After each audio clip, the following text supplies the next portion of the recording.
NPS की बिहार राज्य इकाई ने कल एक बड़ा कार्यक्रम किया और जिसमें देखने को मिला कि राष्ट्रीय अध्यक्ष विजय कुमार बंधु भी पहुंचे हुए थे। इस रैली में देखने को मिला कि कर्मचारियों ने पुरानी पेंशन बहाली की मांग सरकार के सामने रखी। ये वर्ष बिहार राज्य के लिए बेहद ही खास है। इसके पीछे का कारण ये है कि यहाँ पर विधानसभा चुनाव भी है और कर्मचारियों ने साफ तौर पर सरकार के सामने ये बात रखी है कि कर्मचारियों को सिर्फ और सिर्फ पुरानी पेंशन चाहिए, ना कि एनपीएस या यूपीएस या इनमें कोई संशोधन चाहिए। क्योंकि कर्मचारी जहां एक तरफ पुरानी पेंशन बहाली की मांग कर रहे हैं तो वहीं देखने को मिल रहा है कि सरकार की तरफ से कभी एनपीएस तो कभी यूपीएस तो कभी इसमें संशोधन की बात कही जा रही। लेकिन यहाँ पर कर्मचारियों ने साफ तौर पे ये बात कह दी है कि कर्मचारियों की एकमात्र मांग पुरानी पेंशन है और सरकार को इसको बहाल करने के लिए कदम आगे बढ़ाना चाहिए। बिहार राज्य में चुनाव है, इस वजह से कर्मचारियों ने एक बात और कह दी है कि इस बार उनका वोट उसी सरकार को जाएगा जो पुरानी पेंशन बहाली की बात करेगा। अब देखना ये होगा कि आखिरकार इन सारे कार्यक्रमों के बाद सरकार क्या कुछ कदम उठाती है। क्या चुनाव में कोई बड़ा उलटफेर देखने को मिलेगा या फिर कर्मचारी कोई नई रणनीति बनाएंगे। फिलहाल कल का कार्यक्रम कैसा रहा है, आगे के लिए क्या कुछ तैयारियां होंगी, इस विषय पर ज्यादा जानकारी देते हुए एनएमओपीएस बिहार राज्य सदस्य शशिकांत जी ने क्या कुछ कहा है, आप भी सुनिए।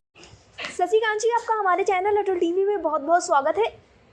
जी धन्यवाद मैडम। कहा जाए शशिकांत जी, जैसा कि कल का दिन था बेहद खास था बिहार राज्य के लिए, क्योंकि वहां पर आप लोगों के द्वारा महारैली का आयोजन किया था। इसमें राष्ट्रीय अध्यक्ष विजय कुमार बंधु भी पहुंचे हुए थे और अन्य तमाम पदाधिकारी भी मौजूद थे। बिहार के सभी कर्मचारी एक साथ एक बैनर तले थे। तो मैं जानना चाहूंगी, जिस वक्त की लंबे वक्त से आप लोग तैयारी कर रहे थे, वो कार्यक्रम कैसा रहा, क्या कुछ तैयारियां रही हैं, कार्यक्रम का क्या कुछ फल निकलता हुआ नजर आ रहा है? मैडम, आप जानती होंगी कि जो सरकारी कर्मचारी होते हैं वो विपरीत परिस्थितियों से लड़के ही सरकारी सेवा में आते हैं जी।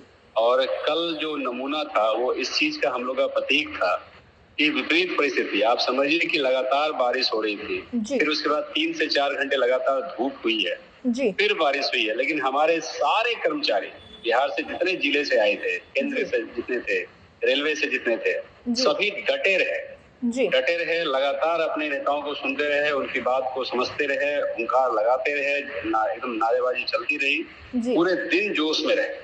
और मैं खुद बताऊं, मैं पूरे दिन मेरा कपड़ा पूरा भीगा रहा, मैं बिल्कुल लथपथ था, लेकिन हमारे जितने साथी हमारे जुड़े हुए थे सब लोग पूरे उत्साह में लगे हैं और लगभग जो है मुझे लगता है कि 60 से 70 हजार लोगों की भीड़ थी और इतनी संख्या में वहाँ के जो पुलिस वाले जो आसपास के थे उन्होंने भी कहा, सर इतनी अच्छी ना हम लोगों ने सोचा भी नहीं था कि इतना अच्छा रैली का आएगा। दूसरा, हमारे जो निगरानी विभाग के ये सीआईडी विभाग के लोग हैं, उन लोगों का भी फोन आया कि हमें पता है कि 30 से 40 हजार लोग आए हैं। हमने कहा साहब आप अगर गिनती करते तो 70-80 हजार से कम नहीं। जी। काफी लोग आए और सबने अपनी बात रखी। हमारे अध्यक्ष महोदय ने काफी सारी जो है सो बातें बताई कि सरकार किस प्रकार से गंभीरता से इसको ले रही है।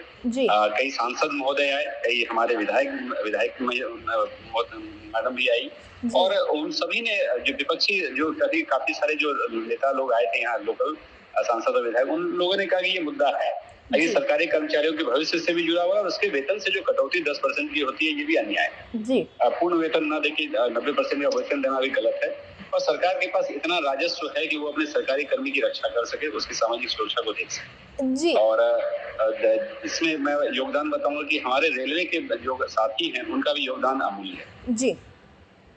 शशिकांत जी, एक चीज़ और, जैसा कि आपने बताया कि इतनी भारी संख्या में वहाँ पर सभी कर्मचारी पहुंचे हुए थे, तमाम नेता विधायक भी देखने को मिले, लेकिन क्या सत्ता पक्ष की तरफ से किसी का हाथ देखने को मिला था उसमें?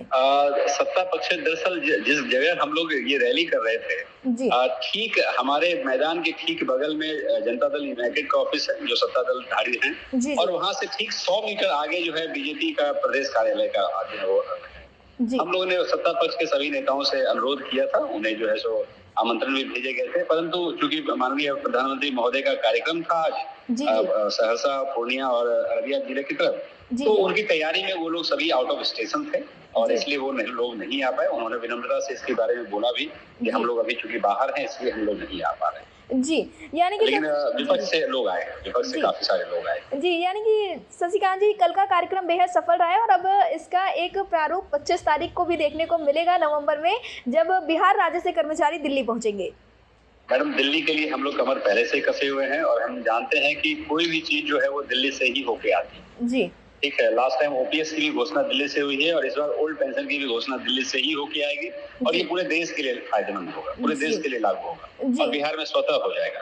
ऐसे भी चुनाव का मौसम है बिहार में, चुनावी मौसम में आप समझ सकती है कि जब हमारी नीतीश सरकार जो है सो इतने सारे वादे पूरे कर दिए हैं इधर उन्होंने हाल में, तो एक छोटा सा वादा हमारा भी पूरा कर दें जी। हम तो अपना एक प्रतीक मानते हैं, हमारे आदर्श हैं वो।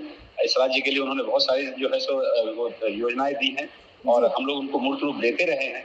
तो हमें पूरी आशा है कि कल की रैली के बाद हमारे मुख्यमंत्री महोदय को जो है यह बात पहुंची है, क्योंकि वहां से गृह विभाग से खुद ही हम लोग को फोन आया था और जो दोनों जो हमारे उप मुख्यमंत्री महोदय हैं उनको भी बात पहुंची ही होगी और हम आशा करते हैं बहुत जल्दी ही पटना में जो है यह घोषणा होगी कि ओल्ड पेंशन सरकारी कर्मचारियों को दिया जी। शशिकांत जी, अडल टीवी से जुड़ने के लिए बहुत बहुत धन्यवाद। धन्यवाद।